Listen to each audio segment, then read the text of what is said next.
Hello everyone, I am Priyanka Gaur. Welcome back to my channel Learning with Pace. Class 7th की history का ये है first chapter and the chapter name is tracing changes through 1000 years. तो यहाँ पर हम 1000 सालों में जो चेंजेस हुए ना उन चेंजेस को ट्रेस करेंगे, मतलब उन चेंजेस के बारे में बात करेंगे। तो यहाँ पर हम 1000 सालों में जितने भी चेंजेस हुए, B it socially, politically, economically, कैसे भी चेंज थे, उन्हीं सब चेंजेस की हम यहाँ बात करेंगे। लेकिन अब आपके माइंड में ये क्वेश्चन आएगा कि हम कौन से 1000 साल की बात कर रहे हैं। तो हम यहाँ पर टाइमलाइन भी देख लेते हैं। तो हम यहाँ पर बात करेंगे 750 एडी से लेकर 1750 एडी तक के टाइम पीरियड की। और आप एडी को सीई बोल सकते हो, है ना, सीई। तो एडी का मतलब एनो डोमिनी, सीई का मतलब कॉमन एरा। ठीक है, समझ गए ना। ये चीज हम ऑलरेडी देखो 6th क्लास की हिस्ट्री में करके आ चुके हैं, अभी रिसेंटली हमने खत्म किया है, राइट। अब हम ना इस पूरी 7th क्लास की हिस्ट्री में यही टाइमलाइन पढ़ेंगे। तो कौन सी टाइमलाइन हम देखेंगे? 750 से लेकर 1750 एडी तक का जो ये टाइम पीरियड है ना, इस टाइम पीरियड में कितने चेंजेस आए सोशली, पॉलिटिकली, इकोनॉमिकली, सारे चेंजेस को हम जानेंगे। इसके अलावा हम ना इस टाइमलाइन को अलग अलग हिस्सों में भी बांट सकते हैं, अलग अलग हिस्सों में भी डाइसेक्ट कर सकते हैं। जैसे कि देखो, पहला हम पढ़ सकते हैं इसमें, जैसे कि अगर मैं कहूँ 750 से लेकर 1000 एडी तक के टाइम पीरियड की अगर हम इसमें बात करेंगे तो वो होगा अर्ली मिडिवल पीरियड। ठीक है, मैं यहाँ पर एक टाइमलाइन अच्छे से बना देती हूँ, फिर आपको अच्छे से समझ आएगा। एक सेकेंड, क्योंकि मैं नहीं चाहती कि आप कंफ्यूज हो जाओ, है ना। एक बार मैं इरेज कर दूँ इसको। ठीक है, ये देखो, ये हो गया 750 एडी, ये हो गया 1750 एडी। ठीक है, तो 750 से लेकर ये जो 1000 एडी तक का टाइम पीरियड है, इसको हम कहेंगे अर्ली मिडिवल पीरियड। फिर 1000 एडी से लेकर 1200 एडी तक का जो टाइम पीरियड है, ये होगा राजपूत किंगडम्स का टाइम पीरियड। बहुत फ्लरिश होते हैं राजपूत किंगडम इस टाइम पर।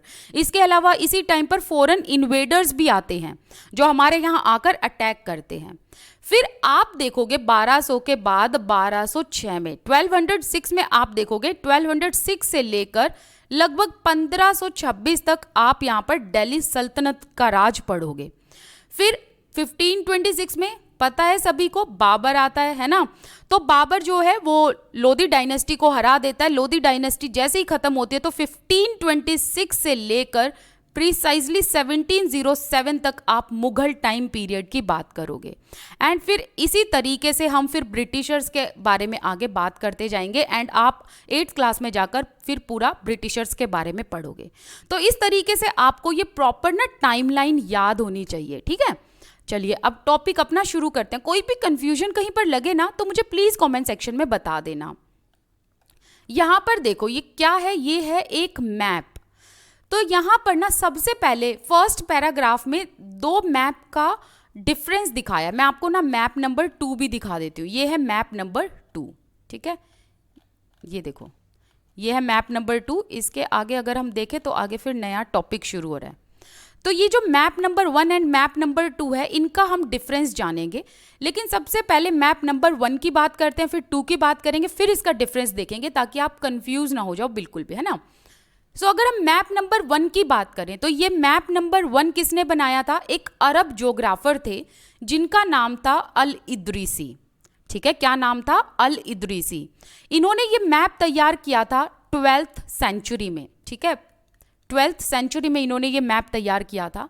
इस मैप में इन्होंने इंडियन सब कॉन्टिनेंट को दिखाया है। इंडियन सब कॉन्टिनेंट का इन्होंने लैंड एंड सी एरिया, दोनों एरियाज दिखाने की कोशिश की है। आप ये देख सकते हो। ठीक है, अब आगे पढ़ते हैं।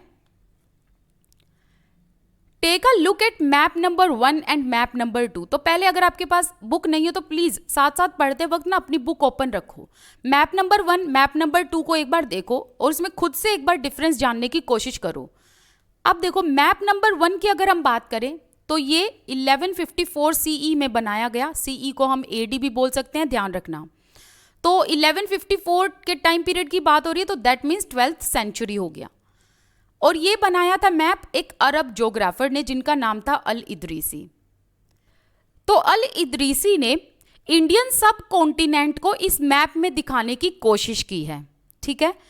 अगर हम मैप नंबर 2 के बारे में बात करें, अभी जो मैंने आपको यहां नीचे दिखाया, ये मैप नंबर 2, ये मैप नंबर 2 जो है ये बनाया गया था 1720s में, और इसको बनाया था एक फ्रेंच कार्टोग्राफर ने। तो फ्रेंच कार्टोग्राफर मतलब वो कहाँ से बिलोंग करते थे? फ्रांस से, ठीक है। जैसे कि इंडिया में रहने वाले लोगों को इंडियन कहते हैं, वैसे ही फ्रांस में रहने वाले लोगों को हम फ्रेंच कह रहे हैं, ओके। तो कंफ्यूज नहीं होना इन चीजों में। अब कार्टोग्राफर का मतलब क्या है? कार्टोग्राफर का मतलब होता है एक ऐसा पर्सन हु मेक्स मैप, मतलब मैप बनाने वाले लोगों को हम क्या कहते हैं? कार्टोग्राफर कहते हैं, राइट। जैसे कि आपने 6th क्लास की हिस्ट्री में स्क्राइब्स के बारे में जाना था ना, वैसे ही अगर हम कार्टोग्राफर की बात करें तो कार्टोग्राफर जो मैप बनाते हैं, स्क्राइब पीपल कौन हो गए? जो लिखना जानते थे, है ना, जो स्क्रिप्टिंग करते थे, ओके। तो मैप नंबर 2 जो है वो एक फ्रेंच कार्टोग्राफर ने बनाया था, और ये बनाया था इन्होंने 18th सेंचुरी में, तो 1720s की यहां बात की गई है। The two maps are quite different even though they are of same area. देखो, Arab geographer and French cartographer दोनों ने ही इंडियन सब कॉन्टिनेंट का मैप बनाया, मतलब सेम एरिया का मैप बनाया, लेकिन दोनों के मैप में ना आपको काफी ज्यादा डिफरेंस देखने को मिलेगा। अब डिफरेंस की बात करें तो जो ये हमने फर्स्ट मैप जाना, जो कि ये वाला मैप है जिसे अल इदरीसी ने बनाया था, देखो नाम याद होने चाहिए आपको इनके, ठीक है। तो अल इदरीसी के मैप में हम ये देखते हैं कि जहां पर नॉर्थ इंडिया होना चाहिए ना, वहां पर इन्होंने साउथ इंडिया दिखा दिया, एंड श्रीलंका जो कि सदर्न इंडिया के नीचे है, और श्रीलंका को इन्होंने दिखा दिया जो कि एक आइलैंड है, टॉप पर दिखा दिया। एंड इनफैक्ट श्रीलंका जो है बहुत बड़ा भी दिखा दिया इन्होंने, इतना बड़ा आइलैंड थोड़ी ना है श्रीलंका, ये देखो श्रीलंका यहाँ दिखा दिया, राइट। एंड इसके अलावा ये देखो, आपको मैं दिखाती हूँ कि क्या अल इदरीसी की गलती थी, बेसिकली गलती इन द सेंस कि इन्होंने जो मैप बनाया उन्होंने कैसे बनाया। देखो यहाँ तो इन्होंने दिखा दिया श्रीलंका, लेकिन अगर आप देखोगे मैप में तो श्रीलंका एक तो इतना बड़ा आइलैंड है नहीं, छोटा आइलैंड है। उसके अलावा श्रीलंका जो है अपने मैप में देखना कि नीचे होता है, हमारे इंडिया के बिल्कुल नीचे, है ना। और यहाँ पर देखो, यहाँ पर दिखा दिया सदर्न इंडिया, जबकि यहाँ पर नॉर्दर्न इंडिया होना चाहिए था, नीचे सदर्न इंडिया होना चाहिए था, एंड उसके नीचे यहाँ श्रीलंका होना चाहिए था, राइट। तो अल इदरीसी के मैप में हमें यह देखने को मिलता है कि जहां पर नॉर्थ इंडिया होना चाहिए वहां तो इन्होंने साउथ इंडिया दिखा दिया, एंड उसी के टॉप में इन्होंने जो है श्रीलंका दिखा दिया, ठीक है।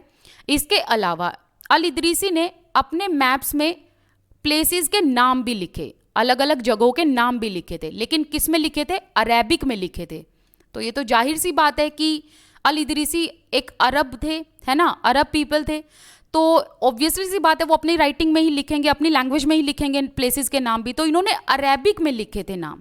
अब यहाँ पर आपको ना कन्नौज की सिग्निफिकेंस पता चलेगी। याद करो मैंने आप लोगों को क्या कहा था, 6th क्लास की हिस्ट्री में मैंने आप लोगों को कहा था कि कन्नौज को याद रखना, भर भर के हम इसके बारे में बात करेंगे क्लास 7th में।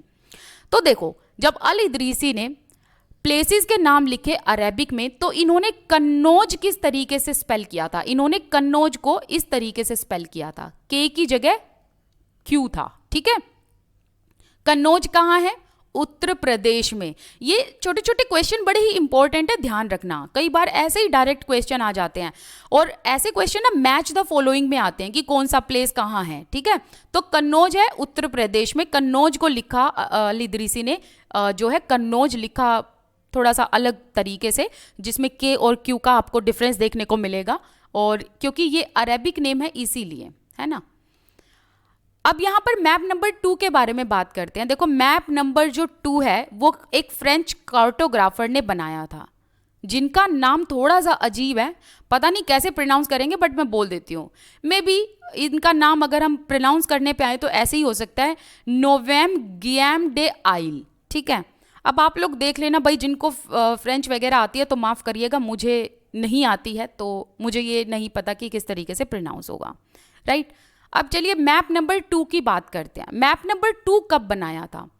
तो देखो, जब अल इदरीसी ने मैप बनाया ना, उसके 600 ईयर्स के बाद मैप नंबर 2 बनाया गया, और जिसकी अभी हमने बात की, जो कि बनाया था फ्रेंच कार्टोग्राफर ने। तो अब यहाँ पर आप देखोगे कि अगर हम मैप नंबर 2 की बात करें तो हमें काफी ज्यादा चेंजेस देखने को मिलते हैं। This map seems more familiar to अस।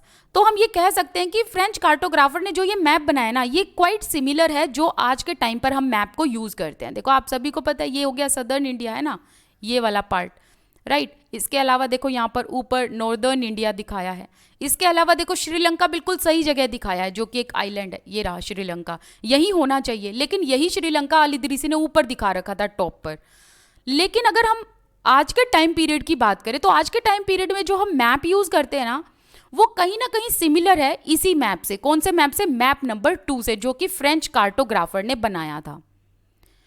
क्योंकि ये जो फ्रेंच कार्टोग्राफर थे, इन्होंने बहुत अच्छे तरीके से कोस्टल एरियाज को पर्टिकुलरली पूरा डिटेल में दिखाया। This map was used by European sellers and merchants on their voyages. अब देखो यहां पर आता है एक इंपॉर्टेंट क्वेश्चन। तो क्वेश्चन ये आ जाएगा कि भाई मैप जो बनाए जाते थे, इनको यूज कौन करता था? तो ये मैप यूज किए जाते थे सेलर्स और ट्रेडर्स के द्वारा। ट्रेडर्स को ही हम मर्चेंट कहते हैं, जो ट्रेडिंग का काम करते हैं, जो व्यापारी होते हैं। तो जो सेलर्स एंड मर्चेंट होते थे, जब वो कहीं यात्रा करने जाते थे, वॉयजेस का मतलब यात्रा, तो जब कोई यात्रा करने जाते थे तो वो इन मैप का यूज करते थे। अब लगा लो अगर उनको 7 समुंदर पार जाना है तो वो जाएंगे कैसे जब उनको एग्जैक्ट लोकेशन नहीं पता? तो वो मैप के जरिए जाया करते थे। मैप की हेल्प से उनको लोकेशन पता चल जाया करती थी, ठीक है। इसके अलावा मैंने आप लोगों को यह भी बता दिया कि कन्नौज के बारे में आपको ध्यान रखना है। हम हर्षवर्धन के टाइम पीरियड से इसको पढ़ते आ रहे हैं, उससे पहले से भी, बल्कि ये बहुत ही इंपॉर्टेंट ट्रेडिंग सेंटर था। इसके अलावा आप लोगों को मैं एक और बात बता दूं, कन्नौज की अगर हम बात करें तो यहाँ पर, चलो इसी मैप में थोड़ा सा मैं बता देती हूँ कि कन्नौज यहाँ कहीं पड़ेगा। तो इस साइड वाला, गुजरात साइड वाले जो किंगडम थे, सदर्न किंगडम जो थे, इसके अलावा ईस्टर्न किंगडम जो थे, सभी जो है ना कन्नौज को अपने अंडर करना चाहते थे। कन्नौज को लेकर तो बहुत लड़ाइयाँ हुई हैं, राइट। तो ये चीज़ आपको ध्यान रखनी है। तो अगर हम यहाँ पर डिफरेंस देखें तो मैं यहाँ पर आपको एक छोटा सा डिफरेंस बता देती हूँ दोनों कार्टोग्राफर के बीच में। तो जो अरब कार्टोग्राफर थे, इन्होंने साउथ इंडिया को वहां दिखाया जहां पर नॉर्थ इंडिया होना चाहिए था। इसके अलावा श्रीलंका बॉटम में होना चाहिए था, बट इन्होंने टॉप में दिखाया, राइट। अगर हम फ्रेंच कार्टोग्राफर की बात करें तो इन्होंने मैप जो दिखाया था ना, वो काइंड ऑफ सिमिलर है जो आज के टाइम पर हम मैप यूज करते हैं, थोड़ा बहुत फैमिलियर है, ठीक है। तो मतलब जो आज के टाइम पर हम मैप यूज करते हैं उससे थोड़ा सा सिमिलर है। इसके अलावा फ्रेंच कार्टोग्राफर ने क्या करा, इन्होंने ना कोस्टल एरियाज को बड़े डिटेल में दिखाया था। ये बहुत इंपॉर्टेंट वर्ड है। कोस्टल एरियाज का मतलब क्या हुआ? जो कोस्ट वाला एरिया हो गया है ना, समुद्री किनारे जो हो गए। तो देखो इन्होंने कोस्टल एरियाज पता है क्यों दिखाया था? क्योंकि क्या होता था कि जब ट्रेडिंग करनी होती थी सेलर्स को, मर्चेंट्स को, तो वो कोस्टल एरिया से ही आया जाया करते थे।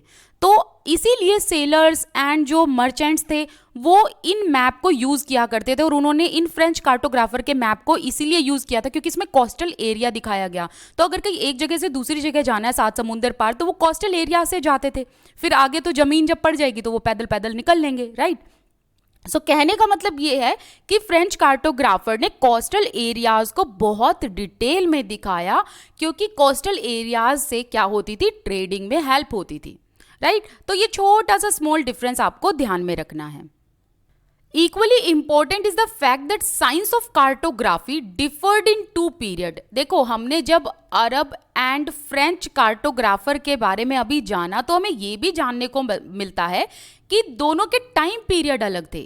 तो अलग अलग टाइम पीरियड में हमें अलग अलग कार्टोग्राफी की साइंस देखने को मिलते हैं। मतलब दोनों का कार्टोग्राफी बनाने का जो तरीका था, जो साइंस थी बिहाइंड मेकिंग द मैप, दोनों की अलग अलग थी। इसीलिए हमें डिफरेंस भी देखने को मिलता है।